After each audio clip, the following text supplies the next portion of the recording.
ಇದು ಸ್ವಲ್ಪ ಗಾಳಿ ಚೆನ್ನಾಗಿ ಬರ್ತದೆ. ಅದ್ರ ದಿನದಲ್ಲಿ ಬಿಸಿ ಇರುತ್ತೆ, ಸಂಜೆ ಮತ್ತು ಬೆಳಗ್ಗೆ ಬಹಳ ಚೆನ್ನಾಗಿ. ಅಲ್ಲ ಸ್ಟಾರ್ಟ್ ಮಾಡೋಣ.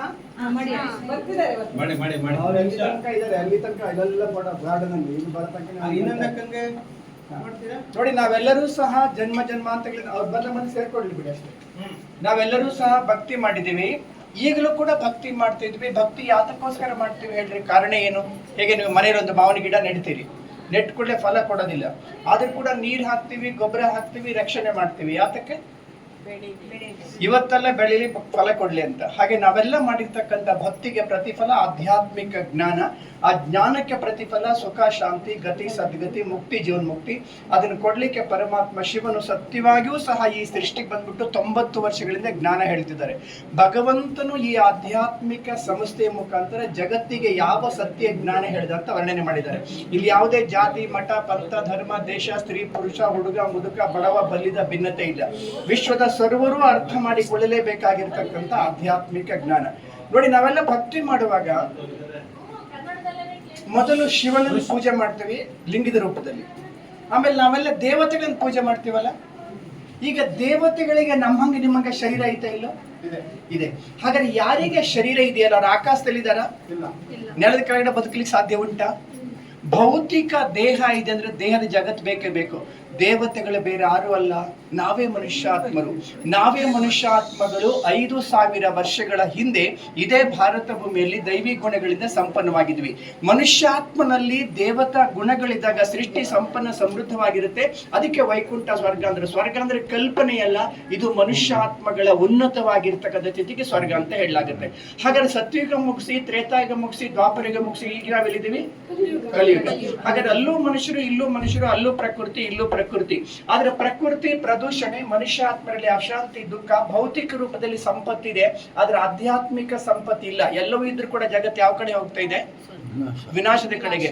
ಈಗ ಯಾರು ರಕ್ಷಕರಿರುವಾಗ ಪರಮ ರಕ್ಷಕ ಶಿವನೇ ಬಂದ್ಬಿಟ್ಟು ಜ್ಞಾನ ಹೇಳ್ತಾರೆ. ಅದಕ್ಕೆ ಹೇಳಿದ್ರು, ತಲೆ ತಲೆಗೆ ಬಡಿದಾಟ, ತಲೆಗೊಬ್ಬ ತಾ ಹಿರಿಯ, ಕೊಲೆ ಕೆಲಸವಾಗಿ ದಿನ ಕೂಲಿ, ಇನ್ನೇನು ಕಲಿಕಾಲ ಮಹಿಮೆ ಸರ್ವಜ್ಞ. ಕೂಲಿ ಕೊಟ್ಟು ಕೊಲೆ ಮಾಡಿಸೋ ಸಮಯ, ನರಕ ಅಂದ್ರೆ ಮತ್ತೊಂದೆಲ್ಲ ಲೋಕ ಇಲ್ಲ. ಈಗಿರ್ತಕ್ಕಂಥ ದುಃಖದ ಪ್ರಪಂಚ.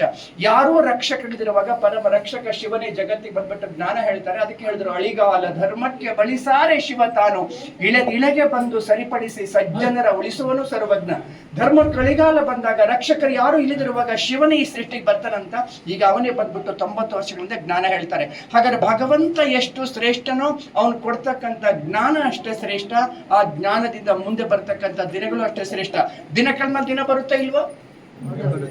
ವಾರ ಕಳೆದ್ಮೇಲೆ ವಾರ ಬರುತ್ತೆ, ತಿಂಗಳು ಕಳೆದ್ಮೇಲೆ ತಿಂಗಳು ಬರುತ್ತೆ, ವರ್ಷ ಕಳೆದ್ಮೇಲೆ ವರ್ಷ ಬರುತ್ತೆ, ಯುಗ ಕಳೆದ್ಮೇಲೆ ಯುಗ ಬರುತ್ತೆ. ಹಾಗಾದ್ರೆ ಸತ್ಯುಗ ಮುಗಿಸಿದೀವಿ, ತ್ರೇತಾಯುಗ ಮುಗಿಸಿದೀವಿ, ದ್ವಾಪರಯುಗ ಮುಗಿಸಿದೀವಿ, ಈಗೆಲ್ಲಿದ್ದೀವಿ? ಕಲಿಯುಗ. ಇದು ಕೂಡ ಹಾಗೆ ಇರುವುದಿಲ್ಲ. ಯಾವುದೇ ಆಗಲಿ ಅತಿ ಆದ್ಮೇಲೆ ಅಂತ್ಯ ಆಗ್ಬೇಕು. ಹುಟ್ಟಿದ ಮೇಲೆ ಸಾಯ್ಲೇಬೇಕು. ಬೆಳಕು ಹರಿದಿದ್ದೆ ರಾತ್ರಿ ಆಗಬೇಕು. ಇವತ್ತು ರಾತ್ರಿ ಬರುತ್ತಾ ಸರ್? ಬರ್ದಿದಂಗ್ ಮಾಡಕ್ ಬರುತ್ತಾ? ಬಂದಿದ್ ಹಾಗೆ ಇರುತ್ತಾ? ರಾತ್ರಿ ಹೋದ್ಮೇಲೆ ರಾತ್ರಿ ಬರುತ್ತೋ ಹಗಲು ಬರುತ್ತೋ? ಹಾಗಾದ್ರೆ ಕಲಿಕಾಲ ಮುಗಿದ್ಮೇಲೆ ಮತ್ತೆ ಕಲಿಯುಗ ಬರೋದಿಲ್ಲ, ಸತ್ಯುಗ ಬರುತ್ತೆ. ಅದನ್ನು ತರಲಿಕ್ಕೆ ಸತ್ಯಂ ಶಿವಂ ಸುಂದರಂ ಪರಮಾತ್ಮ ಶಿವನೇ ಬಂದ್ಬಿಟ್ಟು ಜ್ಞಾನ ಹೇಳ್ತಾರೆ. ನಾವೇ ಮುಂದೆ ಬರ್ತಕ್ಕಂಥ ಯುಗದಲ್ಲಿ ದೈವಿ ಗುಣ ಸಂಪನ್ನ ದೇವತೆಗಳಾಗಿದ್ವಿ, ಮತ್ತೆ ಮುಂದೆ ಆಗ್ತೀವಿ.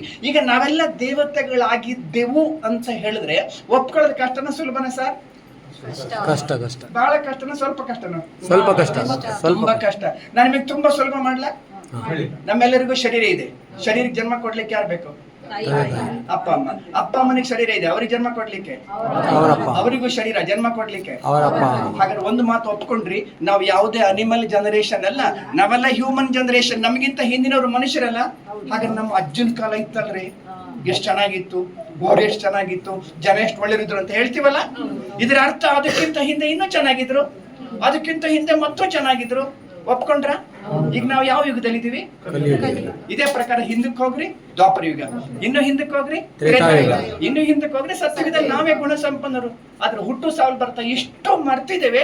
ಅದನ್ನ ನೆನ್ಪು ಮಾಡ್ಲಿಕ್ಕೆ ಭಗವಂತನೇ ಬರ್ಬೇಕಾಗತ್ತೆ. ಇದು ಭಗವಂತನೇ ಹೇಳ್ತಕ್ಕಂಥ ಜ್ಞಾನ, ಬ್ರಹ್ಮಕುಮಾರಿ ಹೇಳ್ತಕ್ಕಂಥ ಜ್ಞಾನ ಅಲ್ಲ. ಭಗವಂತ ಹೇಳ್ತಕ್ಕಂಥ ಜ್ಞಾನ ನಾವು ಬ್ರಹ್ಮಕುಮಾರ ಕುಮಾರಿ ಹೇಳ್ತಿದೀವಿ. ಒಪ್ಕೊಂಡ್ರ? ದೇವತೆಗಳು ಯಾರು? ನಾವೇ ಅಲ್ಲ. ತುಂಬಾ ಕಷ್ಟ, ಎಷ್ಟು ತುಂಬಾ ಸುಲಭ ಆಯ್ತು ರೀ ಮಾರ. ಬನ್ನಿ ಹೋಗೋಣ. ದೇವತೆಗಳು ಯಾರು? ನಮ್ಮದೇ ಜೀವನ ಚರಿತ್ರೆ, ಸತ್ಯನಾರಾಯಣನ ಕಥೆ, ಸುಖ ಶಾಂತಿ ಸಮೃದ್ಧಿ ಇರ್ತಕ್ಕಂಥ ಪ್ರಪಂಚ. ಅದಕ್ಕೆ ಸ್ವರ್ಗ ವೈಕುಂಠ ಅಂತ ಮಹಿಮೆ ಮಾಡ್ತಾರೆ. ಮೈಸೂರು ಹೋಗ್ತೀರಿ, ನಿಮ್ಮ ಊರಿಗೆ ಹೋಗ್ತೀರಿ, ಊರಲ್ಲಿ ಎಷ್ಟೋ ನೂರಾರು ಮನೆಗಳು, ನಿಮ್ಮ ಮನೆಗೆ ಹೋಗ್ತೀರಿ. ಶರೀರಕ್ಕೆ ಹೇಗೆ ಮನೆ ಇದೆಯಲ್ಲ, ಅಪ್ಪಿ ತಪ್ಪಿಯು ನಾವು ಬೇರೆಯವ್ರ ಮನೆಗೆ ಹೋಗೋದಿಲ್ಲ ಅಲ್ವಾ? ಹಾಗೆ ಶರೀರದಲ್ಲಿ ಇರ್ತಕ್ಕಂಥ ಆತ್ಮನಿಗೊಂದು ಮನೆ ಇದೆ. ಅದಕ್ಕೆ ನಾವು ಆಗಾಗ ಹೇಳ್ಕೊಂತೀವಿ, ಅಲ್ಲಿದೆ ನಮ್ಮ ಮನೆ, ಹೇಗೆ ಬಂದೀವೋ ಹಾಗೆ ಹೋಗ್ಬೇಕು. ಬರುವಾಗ ಏನೂ ತಂದಿಲ್ಲ, ಹೋಗಾಗ ಯಾವುದು ನಮ್ಮ ಜೊತೆ ಬರೋದಿಲ್ಲ. ನಾವು ಮಾಡಿರ್ತಕ್ಕಂಥ ಒಳ್ಳೇದು ಕೆಟ್ಟದ್ದು ಮಾತ್ರ ಬರುತ್ತೆ. ಹಾಗೆ ಹೋಗಿ ಬರ್ತಕ್ಕಂಥ ಶಕ್ತಿ ಯಾವುದು? ಆತ್ಮ. ಆತ್ಮನಿಗೊಂದು ಮನೆ ಇದೆ, ಅದಕ್ಕೆ ಬ್ರಹ್ಮಾಂಡ ಅಂತ, ಮುಕ್ತಿಧಾಮ ಅಂತ. ಈ ಕಲಿಯುಗ ಸೃಷ್ಟಿ ವಿನಾಶ ಆದ್ಮೇಲೆ ನಾವೆಲ್ಲ ಆತ್ಮಗಳು, ದೇಹ ವಿನಾಶ ಹೋಗ್ಬಿಡುತ್ತೆ, ಆದ್ರೆ ಆತ್ಮ ವಿನಾಶ ಆಗೋದಿಲ್ಲ. ಬಾಂಬ್ಗಳು ಹಾಗೂ ಪ್ರಕೃತಿ ವಿಕೋಪಗಳು, ಸಿವಿಲ್ ವಾರ್ಗಳ ಮುಖಾಂತರ ಸೃಷ್ಟಿ ಎಂಡ್ ಆಗುತ್ತೆ. ಅವಾಗ ನಾವೆಲ್ಲ ಆತ್ಮಗಳು ದೇಹ ಬಿಡ್ತೀವಿ, ವಾಪಸ್ ಅಲ್ಲಿಗೆ ಹೋಗ್ತೀವಿ. ಅಲ್ಲಿಗೆ ಹೋಗೋದಕ್ಕೆ ಮುಕ್ತಿ ಅಂತ ಹೆಸರು. ಮುಕ್ತಿ ಅಂದ್ರೆ ಈ ದೇಹ ಮತ್ತು ದೇಹದ ಎಲ್ಲ ದುಃಖದ ಜಂಜಾಟಗಳ ಬಂಧನಗಳಿಂದ ಆತ್ಮ ಬಿಡುಗಡೆಯಾಗಿ ಅಲ್ಲಿ ಹೋಗ್ತಾನೆ. ಅಲ್ಲಿಗೆ ಹೋದ್ಮೇಲೆ ಮುಕ್ತಿ ಅಂತ. ಅಲ್ಲೇ ಇರೋದಿಲ್ಲ, ಯಾಕಂದ್ರೆ ಆತ್ಮ ಜಡ ಅಲ್ಲ, ಆತ್ಮಗಳು ಚೈತನ್ಯ ಶಕ್ತಿ. ಆತ್ಮಗಳಿರೋದೇ ಸೃಷ್ಟಿಯಲ್ಲಿ ಪಾತ್ರ ಮಾಡಲಿಕ್ಕೆ. ಮೊಟ್ಟ ಮೊದಲು ಸೃಷ್ಟಿಗೆ ಬಂದಾಗ ಸೃಷ್ಟಿ ಇರ್ತದೆ, ಜೀವನ ಇದೆ, ಆದರೆ ಜೀವನದ ಬಂಧನಗಳಾಗಿರ್ತಕ್ಕಂಥ ದುಃಖ ಶಾಂತಿ ಇರಂಗಿಲ್ಲ, ಸುಖ ಶಾಂತಿ ಸಮೃದ್ಧಿ. ಅದಕ್ಕೆ ಪರಮಾತ್ಮನಿಗೆ ಮಹಿಮೆ ಮಾಡುವಾಗ ಮುಕ್ತಿ ಜೀವನ್ ಮುಕ್ತಿದಾತ, ಗತಿ ಸದ್ಗತಿದಾತ, ದುಃಖ ಹರ್ತ ಸುಖ ಕರ್ತ. ದುಃಖದಿಂದ ನಮ್ಮನ್ನು ಬಿಡುಗಡೆ ಮಾಡ್ತಾರೆ, ಸುಖವನ್ನು ಕೊಡ್ತಾರೆ. ಹಾಗಾದ್ರೆ ಮುಂದೆ ಬರ್ತಕ್ಕಂಥ ಸುಖದ ಯುಗದಲ್ಲಿ ವಿದ್ಯಾಭ್ಯಾಸ, ದೇವತೆಗಳು, ಸಭೆ ಹಾಗೂ ಸಮಾರಂಭಗಳು, ಅಲ್ಲಿರ್ತಕ್ಕಂಥ ಬಂಗಾರದ ಮಹಲುಗಳು, ಪುಷ್ಪ ವಿಮಾನಗಳು ವರ್ಣನೆ ಮಾಡಿದ್ದಾರೆ. ಹೀಗೆ ನಮ್ಮದೇ ಆಗಿರ್ತಕ್ಕಂಥ ಜೀವನ ಚರಿತ್ರೆ ರಾಧೆ ಕೃಷ್ಣ. ಮುಂದೆ ಬರ್ತಕ್ಕಂಥ ಯುಗದ ಮೊಟ್ಟ ಮೊದಲ ರಾಜಕುಮಾರ ರಾಜಕುಮಾರಿ ರಾಧೆ ಕೃಷ್ಣ. ರಾಧೆ ಕೃಷ್ಣನಿಗೆ ಸ್ವಯವರಾದ ಮೇಲೆ ಹೆಸರು ಚೇಂಜ್ ಆಗುತ್ತೆ, ಲಕ್ಷ್ಮಿ ಹಾಗೂ ನಾರಾಯಣ. ನಾವು ಇವ್ರದೆಲ್ಲ ಮಂದಿರ ಮಾಡ್ಕೊಂಡು ಪೂಜೆ ಮಾಡ್ತೀವಿ, ಅವ್ರದ್ದು ಜೀವನ ಚರಿತ್ರೆ ನಮಗೆ ಗೊತ್ತಿಲ್ಲ. ಈ ಎಲ್ಲ ರಹಸ್ಯವನ್ನ ಜ್ಞಾನಸಾಗರ ಪರಮಾತ್ಮ ಶಿವನೇ ಬಂದ್ಬಿಟ್ಟು ನೆನಪಿಸ್ಕೊಡ್ತಾರೆ. ಹೀಗೆ ಸತ್ಯ ಹಾಗೂ ತ್ರೇತಾಯುಗ 2500 ವರ್ಷಗಳವರೆಗೆ ನಾವೇ ಮನುಷ್ಯಾತ್ಮರು ಇದೇ ಭಾರತ ಭೂಮಿಯಲ್ಲಿ ಪುಣ್ಯವಂತರಾಗಿದ್ವಿ, ದೈವಿಗಳ ಸಂಪನ್ನ ದೇವತೆಗಳಾಗಿದ್ವಿ. ಅದಕ್ಕೆ ವೈಕುಂಠ, ಸ್ವರ್ಗ, ಜನ್ನತ್ ಅಂತ ಮಹಿಮೆ ಮಾಡಿದ್ರು. ನಾವು ಹಿಂದೂಗಳು ವೈಕುಂಠ ಅಂದ್ರೆ ಮುಸ್ಲಿಮರು ಜನ್ನತ್ ಅಂತ ಹೇಳ್ತಾರೆ, ಬಹಿಸ್ತ ಅಂತ ಹೇಳ್ತಾರೆ. ಕ್ರಿಶ್ಚಿಯನ್ ಪ್ಯಾರಡೈಸ್ ಅಂತ ಹೇಳ್ತಾರೆ. ಕ್ರಿಸ್ತ ಶಕ ಮತ್ತು ಕ್ರಿಸ್ತ ಪೂರ್ವ ಅಂತ ಹೇಳ್ತಾರೆ. ಕ್ರಿಸ್ತ ಹುಟ್ಟಬೇಕಾದ್ರೆ 3000 ವರ್ಷಗಳ ಹಿಂದೆ ಭಾರತ ಭೂಮಿಯಲ್ಲಿ ಹವನಿತ್ತ ವರ್ಣನೆ ಮಾಡಿದ್ದಾರೆ. ಇದು ಕಲ್ಪನೆಯಲ್ಲ, ಭಾರತದ ವಿಶೇಷತೆ ವರ್ಣನೆ ಮಾಡಿದ್ದಾರೆ. ಹೀಗೆ ಸತ್ಯ ಹಾಗೂ ತ್ರೇತಾಯುಗ 2500 ವರ್ಷಗಳು. ಎಷ್ಟು ವರ್ಷ? 2500 ವರ್ಷಗಳು ಇದೇ ಭಾರತ ಭೂಮಿ ಸ್ವರ್ಗವಾಗಿತ್ತು, ವೈಕುಂಠ. ಒಂದೇ ಧರ್ಮ, ಒಂದೇ ಜಾತಿ, ಒಂದೇ ಕುಲ, ಒಂದೇ ಭಾಷೆ ಇರುತ್ತೆ. ಅದಕ್ಕೆ ಆದಿ ಸನಾತನ ದೇವಿ ದೇವತಾ ಧರ್ಮ. ಅದಕ್ಕೆ ನಾವೆಲ್ಲ ಯಾವ ಧರ್ಮ ಅಂದ್ರೆ ಸನಾತನ ಧರ್ಮ. ಹಿಂದೂ ಧರ್ಮ ಹಿಂದೆ ಒಂದಿತ್ತಲ್ಲ, ಸನಾತನ, ಅಲ್ಲಿಂದ ಬಂದಿದ್ದೀವಿ. ಎಲ್ಲಿತ್ರಿ, ಯಾರಿದ್ರು, ಯಾವಾಗಿತ್ತು, ಈ ರಹಸ್ಯವನ್ನ ಮರ್ತಿದ್ದೀವಿ. ಇದೆಲ್ಲವನ್ನ ಜ್ಞಾನಸಾಗರ ಪರಮಾತ್ಮ ಶಿವನೇ ನೆನಪಿಸಿಕೊಡ್ತಾರೆ. ಹೀಗೆ ಹುಟ್ಟು ಸಾವಿನ ಚಕ್ರದಲ್ಲಿ ಬರ್ತಾ ಸತ್ಯುಗ ಮುಕ್ತಿ, ತ್ರೇತಾಯುಗ ಮುಕ್ತಿ, ದ್ವಾಪರ ಮುಕ್ತಿ, ಕಲಿಯುಗಕ್ಕೆ ಹೋಗ್ತೀವಿ. ಸೃಷ್ಟಿ ಚಕ್ರ ಹೇಗೆ ನಡೆದಿದೆ, ಯಾವ ಯಾವ ಯುಗದಲ್ಲಿ ನಾವು ಹೇಗೆ ಇದ್ದಿದ್ದೀವಿ ಅನ್ನೋದು ಅಣ್ಣವ್ರು ಹೇಳೋದನ್ನ ಕರೆಕ್ಟಾಗಿ ಕೇಳ್ಕೊಳ್ಳಿ, ಬುದ್ಧಿ ಇಟ್ಕೊಳ್ಳಿ. ಅವಾಗ ನಿಮಗೆ ಏನು ಆಗಬಹುದು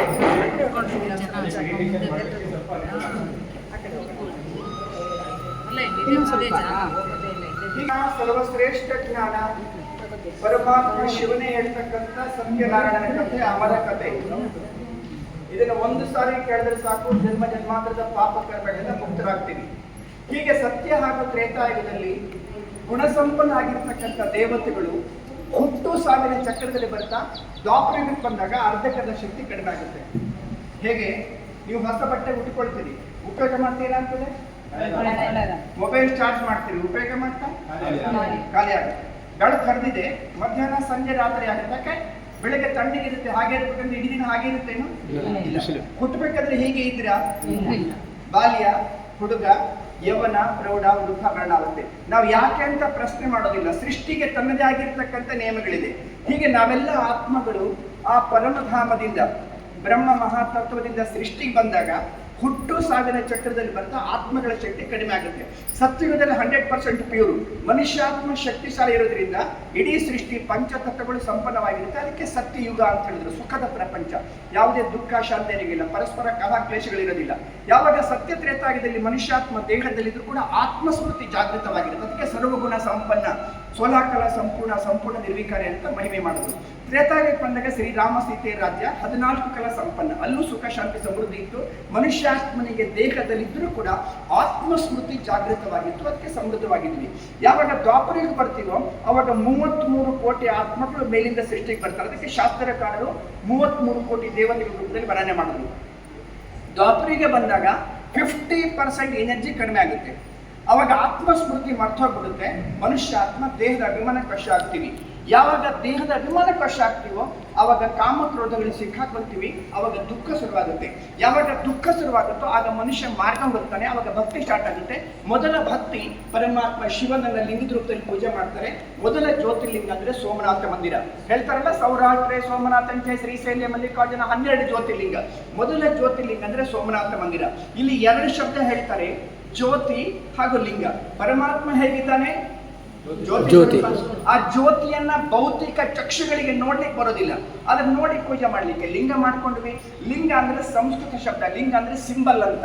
ಲಿಂಗ ಅಂದ್ರೆ ಸಂಕೇತ, ಚಿತ್ರ, ಕುರುಹು ಅಂತ. ಈಗ ತಾವೆಲ್ಲ ಇದ್ದೀರಿ, ನಿಮ್ದು 1000 ಫೋಟೋ ಮಾಡಿ ಬಿಡ್ಬೋದಲ್ವಾ? ಅದ್ರ ನೀವೆಷ್ಟು ಜನ ಇದ್ದೀರಿ? ಒಬ್ಬನೇ. ಹಾಗೆ ಜಗತ್ತಿಗೆ ಭಗವಂತ ಎಷ್ಟು ಜನ? ಒಬ್ಬನೇ. ಅವನನ್ನ ಗುರುತಿಸ್ಲಿಕ್ಕೋಸ್ಕರ ಇರ್ತಕ್ಕಂಥ ಇದ್ರೆ ಜ್ಯೋತಿರ್ಲಿಂಗ. ಅದಕ್ಕೆ ಬಸವಣ್ಣರು ಹೇಳ್ತಾರೆ, ಅರುಹಿಗಾಗಿ ಕುರುಹನ್ನು ಕೊಟ್ಟರೆ ಕುರುಹನ್ನೇ ನಂಬಿದ ಕುರಿಗಳ ನೋಡ ಕೂಡಲ ಸಂಗದೇವ. ನಿಮಗೆ ಗೊತ್ತಾಗ್ಲಿ ಅಂತ ಚಿಹ್ನೆ ಕೊಳ್ಳಾಯ್ತು. ಚಿಹ್ನೆ ಪರಮಾತ್ಮ ಅಲ್ಲ, ಆ ಚಿಹ್ನೆಯ ಹಿಂದೆ ಇರ್ತಕ್ಕಂಥ ಸತ್ಯವನ್ನು ಅರಿಯಿರಿ ಅಂತ. ಹೀಗೆ ಒಂದು ಕಡೆ ಭಕ್ತಿ ಸ್ಟಾರ್ಟ್ ಆಗುತ್ತೆ. ದ್ವಾಪರದಲ್ಲಿ 300 ವರ್ಷಗಳವರೆಗೆ ಏಕ ದೇವೋಪಾಸನೆ, ಒಬ್ಬ ಪರಮಾತ್ಮನನ್ನ ಶಿವಲಿಂಗದ ರೂಪದಲ್ಲಿ ಪೂಜೆ ಮಾಡ್ತೀವಿ. ಆಮೇಲೆ ದ್ವಾಪರದಲ್ಲಿ ಬರ್ತಾ ಬರ್ತಾ ಒಂದು ಕಡೆ ಭಕ್ತಿ ಸ್ಟಾರ್ಟ್ ಆಗುತ್ತೆ. ಹಾಗಾದ್ರೆ ಭಕ್ತಿ ಮಾಡಿರೋದು ಯಾರು ಹೇಳ್ರಿ? ನಾವಂದ್ರೆ ಯಾರು? ಯಾರು ಸತ್ಯ ತ್ರೇತಾಯುಗದಲ್ಲಿ ದೈವಿ ಗುಣ ಸಂಪನ್ನ ದೇವತೆಗಳಾಗಿದ್ದೀವೋ ಅದೇ ಆತ್ಮಗಳೇ. ಕಾಸ್ಟ್ಯೂಮ್ ಚೇಂಜ್ ಆಯ್ತು. ಅವಾಗ ನಾವು ಮರ್ತ್ಬಿಟ್ಟು ಭಗವಂತ ನನ್ ಸುಖ ಕೊಡಪ್ಪ ಅಂತ ಬೇಡ್ಲಿಕ್ಕೆ ಶುರು ಮಾಡಿದ್ವಿ. ಇನ್ನೊಂದು ಕಡೆ ಧರ್ಮಗಳು, ಇಸ್ಲಾಂ ಧರ್ಮ, ಬೌದ್ಧ ಧರ್ಮ, ಕ್ರಿಶ್ಚಿಯನ್ ಧರ್ಮ, ಸಿಖ್ ಧರ್ಮ, ಯಾವುದೇ ಧರ್ಮ ಸ್ಥಾಪಕರು ತಮಗೆ ತಾವು ಪರಮಾತ್ಮ ಅಂತ ಹೇಳಂಗಿಲ್ಲ. ನಾವು ಹಿಂದೂಗಳು ಜ್ಯೋತಿರ್ಲಿಂಗ ಅಂದ್ರೆ, ಮುಸ್ಲಿಮರು ಅಲ್ಲ ಏಕ್ ನೂರ್ ಅಂತ ಹೇಳ್ತಾರೆ. ಅಲ್ಲ ಅಂದ್ರೆ ಪ್ರಭುವ, ಉರ್ದು ಶಬ್ದ, ನೂರ್ ಅಂದ್ರೆ ಪ್ರಕಾಶ. ಹಾಗಾದ್ರೆ ಜ್ಯೋತಿ ಅಂತ ಹೇಳಿದ್ರದನ್ನೇ ಪ್ರಕಾಶ ಅಂತ ಹೇಳಿದ್ರದನ್ನೇ. ಬುದ್ಧ ಹೇಳ್ತಾನೆ ದಿವ್ಯ ಜ್ಯೋತಿ ಅಂತ. ಆಮೇಲೆ ಯೇಸು ಕ್ರಿಸ್ತ ಹೇಳ್ತಾನೆ god is light, I am not A god, I am A messenger of these kind light. Light ಅಂದ್ರೆ ಬೆಳಕಿನ ಸ್ವರೂಪ. ಆಮೇಲೆ ಋಷಿಮುನಿಗಳು ಹೇಳ್ತಾರೆ, ಗುರು ಬ್ರಹ್ಮ, ಗುರು ವಿಷ್ಣು, ಗುರುದೇವೋ ಮಹೇಶ್ವರ, ಗುರು ಸಾಕ್ಷಾತ್ ಪರಬ್ರಹ್ಮ ಅಂತ ಪರಂಜ್ಯೋತಿ. ಸ್ವಲ್ಪ ಈ ಕಡೆ ಬರ ಹೋಗ್ತಾರೆ, ಸ್ವಲ್ಪ ಈ ಕಡೆ ಬರ. ಆಮೇಲೆ ಗುರುನಾನಕ್ ಹೇಳ್ತಾರೆ, ಏಕ್ ಓಂಕಾರ ನಿರಾಕಾರ ಸತ್ಯನಾಮ ಕರ್ತಾ ಪರಕ್ ನಿರ್ಭಯ್ ನಿರ್ವೈರ್ ಅಂದ್ರೆ ಒಬ್ಬನೇ ಇದ್ದಾನೆ, ಓಂಕಾರ ಸ್ವರೂಪ ಅಂತ. ಆಮೇಲೆ ಪರಬ್ರಹ್ಮ ಅಂದ್ರೆ ಜ್ಯೋತಿ ಸ್ವರೂಪ. ಹೀಗೆ ಜಗತ್ತಿನ ಸರ್ವರೂ ಸ್ವೀಕಾರ ಮಾಡತಕ್ಕಂಥ ಏಕಮೇವ ಪರಮ ಪವಿತ್ರ ಶಕ್ತಿ ಪರಮಾತ್ಮ ಶಿವ ಪರಂಜ್ಯೋತಿ ಸ್ವರೂಪ. ಹೀಗೆ ದ್ವಾಪರದಲ್ಲಿ ಸ್ವಲ್ಪ ಜಾಗ ಬಡಿ ಹೋಗಿ, ಹಿಂದಿ ಒಳ ಜಾಗಿ. ಹೀಗೆ ಭಕ್ತಿ, ಪೂಜೆ, ಧರ್ಮ, ಶಾಸ್ತ್ರಗಳು, ಪುರಾಣಗಳು. ಆಮೇಲೆ ದ್ವಾಪರದಲ್ಲಿ ಶ್ರೀಮದ್ ಭಗವದ್ಗೀತೆ ಬರೆದ್ರು. ಅಲ್ಲಿ ಹೇಳಿದ್ರು, ಯದಾ ಯದಾ ಹಿ ಧರ್ಮಶ್ಯ ಗ್ಲಾನಿರ್ಭವತಿ ಭಾರತ. ಯಾವಾಗ ಧರ್ಮಗ್ಲಾನಿ ಆಗುತ್ತೋ ಆವಾಗ ಭಗವಂತ ಬರ್ತಾನೆ ಅಂತ ಅದು ವರ್ಣನೆ ಮಾಡಿದ್ದಾರೆ. ಈಗ ನಾನು ನಿಮಗೆ ಪ್ರಶ್ನೆ ಕೇಳ್ತೀನಿ, ದ್ವಾಪರದಲ್ಲಿ ಧರ್ಮಗ್ಲಾನಿ ಆಗಿದೆಯಾ? ಅವತ್ತು ಭಗವಂತ ಬಂದಿದ್ದಾನ? ಒಂದು ವೇಳೆ ದ್ವಾಪರದಲ್ಲಿ ಭಗವಂತ ಬಂದ್ಬಿಟ್ಟು ಧರ್ಮ ಸ್ಥಾಪನೆ ಮಾಡಿದ್ರೆ, ಅಧರ್ಮ ವಿನಾಶ ಮಾಡಿದ್ರೆ, ದ್ವಾಪರಯುಗ ಮುಗಿದಲ್ಲಿ ಕಲಿಯುಗ ಬರಬಾರ್ದಾಗಿತ್ತಲ್ಲ? ಸ್ವರ್ಗ ಬರಬೇಕಾಗಿತ್ತು. ಹಾಗಾದ್ರೆ ದ್ವಾಪರಯುಗ ಮುಗಿಸಿ ನಾವೆಲ್ಲಿ ಬಂದಿದ್ದೀವಿ? ಕಲಿಯುಗ. ಇದು ಅಂದಿನ ರಹಸ್ಯ ಅಲ್ಲ, ಈ ಕಲಿಯುಗದ ಕೊನೆಯಲ್ಲಿ ಆಗಿರ್ತಕ್ಕಂಥ ಧರ್ಮಗ್ಲಾನಿಯ ರಹಸ್ಯವನ್ನ ಶಾಸ್ತ್ರಕಾರರು ಮೊದಲೇ ಮಹಾನ್ ಗ್ರಂಥಗಳಲ್ಲಿ ಸೂಚನೆ ಮಾಡಿದ್ದಾರೆ. ದ್ವಾಪರಯುಗದಲ್ಲಿ ಧರ್ಮಗಳು ಸ್ಥಾಪನೆ ಆಗಿರೋದು ಧರ್ಮಗ್ಲಾನಿ ಅಲ್ಲ. ಈ ಧರ್ಮಗಳು ಕಲಿಯುಗದ ಅಂತ್ಯ ಬಂದಾಗ ಧರ್ಮಗಳಲ್ಲೇ ಕಲಾಕ್ಲೇಶಗಳಾಗುತ್ತೆ. ಈಗ ನೋಡ್ತಾರಲ್ಲ, ಮುಸಲ್ಮಾನ್ ಅವರೇ ಹೊಡ್ಕೊಂತಿದ್ದಾರೆ, ಕ್ರಿಶ್ಚಿಯನ್ ಅವರೇ ಯುದ್ಧ ಮಾಡ್ಕೊಂಡು ಸಾಯ್ತಾ ಇದ್ದಾರೆ. ಇಂತಹ ಧರ್ಮಜ್ಞಾನಿಯ ಸಮಯದಲ್ಲಿ ಜಗತ್ ರಕ್ಷಕ ಪರಮಾತ್ಮ ಶಿವನೇ ಬಂದ್ಬಿಟ್ಟು ಪುನಃ ಅಧರ್ಮನ ವಿನಾಶ ಮಾಡಿ ಸದ್ಧರ್ಮನ ಸ್ಥಾಪನೆ ಮಾಡ್ತಾನೆ ಅಂತ ಮೊದಲೇ ನಮಗೆ ಸೂಚನೆ ಮಾಡಿದ್ದಾರೆ. ಹಾಗಾದ್ರೆ ಇಷ್ಟೆಲ್ಲ ಭಕ್ತಿ, ಪೂಜೆ, ಧರ್ಮ ಇದ್ರೂ ಸಹ ಮತ್ತೆ ನಾವು ಎಲ್ಲಿಗೆ ಹೊರಟಿದ್ದೀವಿ ಇವಾಗ? ಕಲಿಯುಗದಲ್ಲಿ. ಹಾಗಾದ್ರೆ ಎಲ್ಲೋ ತಪ್ಪಿದ್ವು ಅಂತ ಅರ್ಥ ಆಯ್ತಲ್ಲ. ಹಾಗಾದ್ರೆ ಎಲ್ಲಿ ತಪ್ಪಿದ್ವು ಅಂತ ಮುಂದೆ ಹೇಳಿದ್ದಾರೆ, ಬನ್ನಿ. ಇದು ಬಹಳ ಇಂಪಾರ್ಟೆಂಟು. ನೀವು ಇದನ್ನು ಒಂದ್ಸರಿ ಕೇಳಿದ್ರೆ ಈ ಆಧ್ಯಾತ್ಮಿಕ ಸಂಸ್ಥೆ ಏನು ಕೆಲಸ ಮಾಡುತ್ತೆ ಅಂತ ನಿಮಗೆ ಡಿಟೇಲ್ ಆಗಿ ಅರ್ಥ ಆಗ್ತದೆ. ಆ ಕಡೆ ಸ್ವಲ್ಪ ಜಾಸ್ತಿ ರಸ್ತೆ ಬಿಟ್ಬಿಡಿ, ಯಾರಾದ್ರೂ ಬೇರೆ ಭಾಷೆ ಬಂದು ಹೋಗಿ, ಎಲ್ಲ ಈ ಕಡೆ ನಿಂತ್ಬಿಡಿ, ಈ ಕಡೆ.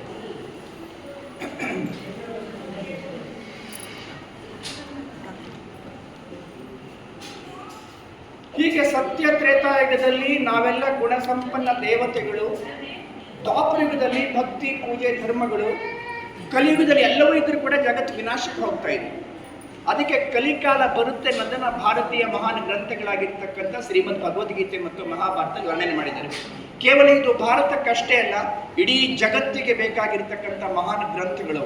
ಈಗ ಉದಾಹರಣೆಗೆ ಕೆಟ್ಟದನ್ನು ಹೇಳಲಿಕ್ಕೆ ಕೌರವರು ಅಂತ ಹೇಳಿದ್ರು, ಒಳ್ಳೆದನ್ನು ಹೇಳಲಿಕ್ಕೆ ಪಾಂಡವರು. ಕೌರವರು ಎಷ್ಟು ಜನ? 101. ನೀವು ವಿಚಾರ ಮಾಡ್ರಿ, ಒಬ್ಬ ತಾಯಿಗೆ 100 ಜನ ಮಕ್ಕಳು ಹುಟ್ಟುತ್ತಾರ? ಮಗ ಹುಟ್ಟಿದ ಕೂಡಲೇ ತಾಯಿ ತನ್ನ ಮಗನಿಗೆ ದುರ್ಯೋಧನ, ದುಶ್ಯಾಸನ, ದುರಾಚಾರಿ, ದುಸ್ಸಳೆ, ದುಷ್ಕರ್ಮಿ, ದುರ್ಲೋಭಿ, ದುಷ್ಕರ್ಣ, ದುರ್ಮುಖಿ, ದುರ್ಶಿಲೆ, ದುರ್ಮತಿ, ದುರ್ಗತಿ, ದುರ್ಬುದ್ಧಿ, ದುರ್ಮತ, ದುಷ್ಕೀರ್ತಿ ಅಂತ ಹೆಸರಿಡ್ತಾರ. ಇವೆಲ್ಲ ಗುಣವಾಚಕ ಶಬ್ದಗಳು. ಕಲಿಯುಗದ ಕೊನೆಯಲ್ಲಿ ದಿನ ಬೆಳಗಾದ್ರೆ ಕೆಟ್ಟವರ ಸಂಖ್ಯೆ ಜಾಸ್ತಿ ಹುಟ್ಕೊಳ್ತಾರೆ. ದುರ್ಯೋಧನ ಅಂದ್ರೆ ಧನವನ್ನ ದುರುಪಯೋಗ ಮಾಡ್ತಕ್ಕಂಥ, ದುಶ್ಯಾಸನ ದುಷ್ಟರೂಪದಲ್ಲಿ ಶಾಸನ ಮಾಡ್ತಕ್ಕಂಥ, ದುರಾಚಾರಿ ಭ್ರಷ್ಟಾಚಾರ ಮಾಡ್ತಕ್ಕಂಥ, ದುಷ್ಕರಣ ಕೆಟ್ಟದನ್ನೇ ಕೇಳ್ತಾರೆ. ಎಲ್ಲ ಕೆಟ್ಟ ಗುಣಗಳ ಸಂಖ್ಯೆಯವರು ನೂರಾರು, ಸಾವಿರಾರು, ಲಕ್ಷಾಂತರ, ಕೋಟ್ಯಾಂತರ ಬರ್ತಾರೆ. ಎಚ್ಚರಿಕೆಯಿಂದ ಇರಬೇಕಂತ ಮೊದಲೇ ಸೂಚನೆ ಮಾಡಿದ್ದಾರೆ. ಕೌರವರಿಗೆ ಅಪ್ಪ ಯಾರು? ಧೃತರಾಷ್ಟ್ರ. ಧೃತರಾಷ್ಟ್ರ. ಧೃತ ಅಂದ್ರೆ ಸಂಸ್ಕೃತ ಶಬ್ದ, ರಾಷ್ಟ್ರ. ರಾಷ್ಟ್ರವನ್ನ ಆಳ್ತಕ್ಕಂಥವ್ರು ಕುರುಡರು ಬಂದ್ಬಿಡ್ತಾರೆ. ಆ ಕಡೆ ಸುಮ್ಮನೆ ಧೃತ ಅಂದ್ರೆ ಕುರುಡರು, ರಾಷ್ಟ್ರ ಆಳ್ತಕ್ಕಂಥವ್ರು ಕುರುಡರು ಬಂದ್ರು. ಜಗತ್ತಲ್ಲಿ 200ಕ್ಕಿಂತಲೂ ಜಾಸ್ತಿ ರಾಷ್ಟ್ರಗಳು. ಆ ಎಲ್ಲ ರಾಷ್ಟ್ರದ ಹೆಡ್ಗಳಿದಾರಲ್ಲ, ನಾನು ಹೆಚ್ಚು ಶಕ್ತಿಶಾಲಿ, ನನ್ನಲ್ಲಿಷ್ಟು ಬಾಂಬ್ಗಳಿದೆ, ತಮ್ಮ ತಾಕತ್ತನ್ನ ತೋರಿಸ್ಲಿಕ್ಕೆ, ತಮ್ಮದೇ ಮಾನವ ವಂಶವನ್ನ ಧ್ವಂಸ ಮಾಡ್ಲಿಕ್ಕೆ ಬಾಂಬ್ಗಳು ಹಾಕ್ತಾ ಇದಾರಲ್ಲ, ಇವರು ಕುರುಡರೋದೆಲ್ಲ ವಿಚಾರ ಮಾಡ್ರಿ. ಸರಿ, ಈಗ ಗಂಡ ಕುರುಡಾಗಿದ್ರೆ ಹೆಂಡತಿ ಹೆಲ್ಪ್ ಮಾಡ್ಬೇಕಾ? ಕಣ್ಕೊಳ್ಬೇಕು ಅಲ್ಲ, ಕುರುಡ ಆದ್ರೆ ಹೆಲ್ಪ್ ಮಾಡಬೇಕು, ಹೆಲ್ಪ್ ಮಾಡಬೇಕು. ಕಣ್ ಕಟ್ಕೊಂಡ್ರು ಆಳ್ತಕ್ಕಂಥವ್ರು ಕುರುಡರಾದ್ರೆ, ಜೊತೆ ಇರ್ತಕ್ಕಂಥವ್ರು ಗಾಂಧಾರಿ ಅಂದ್ರೆ ಕೆಟ್ಟದನ್ನ ಧಾರಣೆ ಮಾಡಿರ್ತಕ್ಕಂಥವ್ರು. ಗಂಧ ಅಂದ್ರೆ ಕೆಟ್ಟದ್ದು ಅಂತ, ಧಾರಣೆ ಅಂದ್ರೆ ಧಾರಣೆ ಮಾಡಿರ್ತಕ್ಕಂಥವ್ರು. ಈಗ ಉದಾಹರಣೆಗೆ ಅಮೆರಿಕದ ಹೆಡ್ ಟ್ರಂಪ್ ಅಂತ ತಿಳ್ಕೊಂಡ್ಬಿಡ್ರಿ. ಹೆಡ್ ಅಂತ ಆಯ್ಕೆ ಮೇಲೆ ಒಬ್ಬನೇ ಇರೋದಿಲ್ಲ, ಅವನಿಗೊಂದು ಮಂತ್ರಿ ಮಂಡಲ ಇರುತ್ತೆ. ಆ ಹೆಡ್ ಹೆಂಗ್ ಹೇಳ್ತಾನಲ್ಲ, ಜೊತೆ ಇರ್ತಕ್ಕಂಥ ಕಣ್ಕಟ್ಟಿಗೆ ಆಯ್ತಪ್ಪ ನೀನು ಹೆಂಗ್ ಹೇಳ್ತದೆ ಹಿಂದೆ ಹೊಂಟ್ರು ಅಂತ. ಆಳ್ತಕ್ಕಂಥವ್ರು ಕುರುಡರು, ಜೊತೆ ಇರ್ತಕ್ಕಂಥವ್ರು ಕೆಟ್ಟವರು.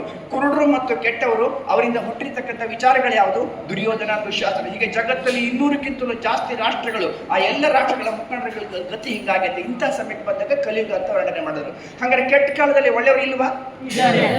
ಕಡಿಮೆ ಜನ ಎಣಿಸ್ಬೋದು. ಧರ್ಮರಾಯ, ಭೀಮ, ಅರ್ಜುನ, ನಕುಲ, ಸಹದೇವ. ಎಂಥದೇ ಕೆಟ್ಟ ಕಾಲ ಬಂದರೂ ಸಹ ಧರ್ಮದ ಮಾರ್ಗ ಬಿಡಕ್ ಹೋಗ್ಬೇಡ್ರಪ್ಪ, ಧರ್ಮದ ಮಾರ್ಗದಲ್ಲಿ ನಡೀರಿ ಅಂತ ಹೇಳಿದ್ರು. ಕಾಲ ಬರುತ್ತೆ ಕೆಟ್ಟ, ಆದ್ರೆ ಕೆಟ್ಟದ್ ಮಾಡಕ್ ಹೋಗ್ಬೇಡ್ರಿ. ಹಾಗಾದ್ರೆ ಧರ್ಮದ ಮಾರ್ಗ ಹಿಡಿದ್ರೆ ವಿಘ್ನಗಳು ಬರುತ್ತೆ, ಅದನ್ನ ಎದುರಿಸ್ಬೇಕಂದ್ರೆ, ಫೇಸ್ ಮಾಡ್ಬೇಕಂದ್ರೆ ಭೀಮ ಆಗ್ಬೇಕಂತ. ಇದು ಭೌತಿಕ ಶಕ್ತಿ ಅಲ್ಲ, ಆಧ್ಯಾತ್ಮಿಕದಿಂದ ಶಕ್ತಿಶಾಲಿಗಳಾಗ್ಬೇಕಂತ. ಹಾಗಾದ್ರೆ ಆಧ್ಯಾತ್ಮಿಕ ಶಕ್ತಿಶಾಲಿ ಆಗ್ಬೇಕಾದ್ರೆ ಇದುವರೆಗೆ ಹೇಳಿರ್ತಕ್ಕಂಥ, ಕೇಳಿರ್ತಕ್ಕಂಥ, ಆಚರಣೆ ಮಾಡಿರ್ತಕ್ಕಂಥ ಜ್ಞಾನದಿಂದ ನಾವು ಉನ್ನತಿ ಆಗಲಿಲ್ಲ, ಕಲಿಯುಗ ಬಂದು ತಲುಪಿಟ್ಟಿದ್ದೀವಿ. ಹಾಗಾದ್ರೆ ಆತ್ಮದ ಉನ್ನತಿಯ ಜ್ಞಾನವನ್ನ ಅರ್ಜನೆ ಮಾಡಿಕೊಳ್ಳ್ರಿ. ಅರ್ಜುನ ಅಂತ ಹೇಳಿದ್ರೆ ಅಳವಡಿಸ್ಕೊಳ್ಬೇಕು, ತನ್ನಲ್ಲಿ ಸ್ವೀಕಾರ ಮಾಡಬೇಕಂತ. ಹಾಗಾದ್ರೆ ಯಾವುದನ್ನ ಅರ್ಜನೆ ಮಾಡ್ಕೊಳ್ಬೇಕು? ಬಹಳ ಜ್ಞಾನ. ಒಳ್ಳೇದು ಯಾವುದು? ಮೊಟ್ಟ ಮೊದಲ ಜ್ಞಾನ ನಕುಲ. ಕುಲ ಅಂದ್ರೆ ಕುಲದಲ್ಲಿ ಸಿಕ್ಕಾಕೊಳ್ಬೇಡಿ ಅಂತ. ಶರೀರ ಅಂತ ತಿಳ್ಕೊಂಡ್ಬಿಟ್ರೆ ಜಾತಿ ಕುಲದಲ್ಲಿ ಬಂದ್ಬಿಡ್ತೀವಿ. ಶರೀರ ಅಲ್ಲ, ಶರೀರದಲ್ಲಿ ಏನಿದೆ? ಆತ್ಮ. ಇದನ್ನು ಮೊದಲು ಧಾರಣೆ ಮಾಡ್ಕೊಡ್ರಿ. ಅದಕ್ಕೆ ನೋಡಿ ಶ್ರೀಮದ್ ಭಗವದ್ಗೀತೆಯಲ್ಲಿ ಅರ್ಜುನನಿಗೆ ಆತ್ಮಜ್ಞಾನ ಗೊತ್ತಾಗದವರಿಗೆ ಯುದ್ಧ ಮಾಡಂಗಿಲ್ಲ, ಹತ್ಕೊಂತ ಕುತ್ಕೊಂತಾನೆ. ಅವಾಗ ಅವನು ಹೇಳ್ತಾನೆ, ನೈನಂ ಚಿಂದಂತಿ ಶಸ್ತ್ರಾಣಿ ನೈನಂ ದಹತಿ ಪಾವಕಃ ನ ಚೈನಂ ಕ್ಲೇದಯಂತಾಪೋ ನ ಶೋಷಯತೆ ಮಾರುತ. ಆತ್ಮ ವಿನಾಶ ಆಗೋದಿಲ್ಲ, ಅವಿನಾಶಿ ಆಗಿರ್ತಕ್ಕಂಥ ಶಕ್ತಿ, ನೀನ್ಯಾಕೆ ದುಃಖಿ ಆಗ್ತಿ ಅಂತ. ಇದು ಒಬ್ಬ ಅರ್ಜುನನ ಮಾತಲ್ಲ, ಇನ್ನು ಇಡೀ ಜಗತ್ತಿನ ಸರ್ವರು ಕೂಡ ದೇಹದ ಅಭಿಮಾನದಲ್ಲಿ ದುಃಖಿಗಳಾಗಿದ್ದೀವಿ. ಭಗವಂತ ಆತ್ಮಜ್ಞಾನ ಹೇಳ್ತಾನೆ. ಹಾಗೆ ಈ ಸತ್ಯ ಅರ್ಥ ಆದ್ಮೇಲೆ ನಾವೆಲ್ಲರೂ ಕೂಡ ಯಾರು? ಆತ್ಮಗಳು. ಜಗತ್ತಿಗೆ 850-900 ಕೋಟಿ ಆತ್ಮಗಳು, ಎಲ್ಲರೂ ಕೂಡ ಯಾರು? ಆತ್ಮಗಳು. ಆತ್ಮಗಳಿಗೆ ಜಾತಿ, ಮಠ, ಪಂಥ, ಧರ್ಮ, ಭೇದ ಭಾವನೆ ಇಲ್ಲ. ಹಾಗಾದ್ರೆ ಆತ್ಮಗಳಿಗೆ ಅಪ್ಪ ಯಾರು? ಎಲ್ಲರೂ ಹೇಳ್ತಾರೆ ಭಗವಂತ ಒಬ್ಬನೇರಂತ. ಹೆಂಗ್ರಿ ಒಬ್ಬನೇ? ಶಾರೀರಿಕ ರೂಪದಲ್ಲಿ ಅಪ್ಪಗಳು ಬೇರೆ, ಆದ್ರೆ ಆಧ್ಯಾತ್ಮಿಕ ರೂಪದಲ್ಲಿ ವಿಶ್ವದ ಎಲ್ಲ ಆತ್ಮಗಳಿಗೆ ತಂದೆ ಭಗವಂತ ಒಬ್ಬನೇ. ಈ ಸತ್ಯ ಅರ್ಥ ಆದಾಗ ಪರಸ್ಪರ ಸಹಕಾರ ಮಾಡ್ತೀವಿ. ಅದಕ್ಕೆ ಸಹದೇವ ಅಂತ ಹೇಳಿದ್ರು. ಹೀಗೆ ಇದು ಕೆಟ್ಟ ಗುಣಗಳ ಸಂಕೇತ ಕೌರವರು, ಒಳ್ಳೆ ಗುಣಗಳ ಸಂಕೇತ ಪಾಂಡವರು. ಎಲ್ಲಿ ಒಳ್ಳೇದು ಇರ್ತೈತೋ ಕಾಲ ಯಾವುದೇ ಬರಲಿ ಭಗವಂತ ರಕ್ಷಕನಾಗಿರ್ತಾರೆ ಅಂತ ಹೇಳಿದ್ರು. ಅದಕ್ಕೆ ಹೇಳಿದ್ರು, ಮಾಡಿದ್ದುಣ್ಣು ಕರ್ಮಕ್ಕೆ ತಕ್ಕಂತೆ ಬಿತ್ತಿದ್ದನ್ನ ಬೀಜ. ಏನು ಬಿತ್ತೀವೋ ಅದನ್ನ ಬೆಳಿತೀವಂತ. ಅಂದ್ರೆ ಏನೇ ಕರ್ಮ ಮಾಡಿದ್ರು, ಕಾಲ ಯಾವುದಾದ್ರು ಬರಲಿ, ಒಳ್ಳೆ ಕೆಲಸ ಮಾಡಿದ್ರು ಒಳ್ಳೆ ಫಲ, ಕೆಟ್ಟ ಕೆಲಸ ಮಾಡಿದ್ರೆ ಕೆಟ್ಟ ಫಲ. ಉಪಕಾರ ಮಾಡಿದ್ರೆ ಉಪಕಾರ ಪ್ರಾಪ್ತಿ, ಸುಖವನ್ನು ಕೊಟ್ಟರೆ ಸುಖದ ಪ್ರಾಪ್ತಿ, ದುಃಖವನ್ನು ಕೊಟ್ಟರೆ ದುಃಖದ ಪ್ರಾಪ್ತಿ. ಹಾಗಾದ್ರೆ ಸುಖ ದುಃಖಗಳೆಲ್ಲವೂ ಕೂಡ ನಾವೇ ಮಾಡಿರ್ತಕ್ಕಂಥ ಕರ್ಮದ ಪ್ರತಿಫಲ. ಹೀಗೆ ಸತ್ಯಯುಗ, ತ್ರೇತಾಯುಗ, ದ್ವಾಪರಯುಗ, ಕಲಿಯುಗ ಚಕ್ರ ಇದ್ದ ಹಾಗೆ. ಈ ಚಕ್ರದಲ್ಲಿ ಸತ್ಯ ತ್ರೇತ ಇದೆ, ನಾವೇ ಗುಣಸಂಪನ್ನ ದೇವತೆಗಳು. ದ್ವಾಪರದಲ್ಲಿ ಭಕ್ತಿ ಪೂಜೆ, ಕಲಿಯುಗದಲ್ಲಿ ಅಶಾಂತಿ ದುಃಖ. ಈಗ ಯಾರೂ ರಕ್ಷಕರಿರುವಾಗ ಭಗವಂತ ಬಂದ್ಬಿಟ್ಟು ಜ್ಞಾನ ಹೇಳ್ತಾರೆ. ಅದಕ್ಕೆ ಹೇಳಿದ್ರು, ಜನ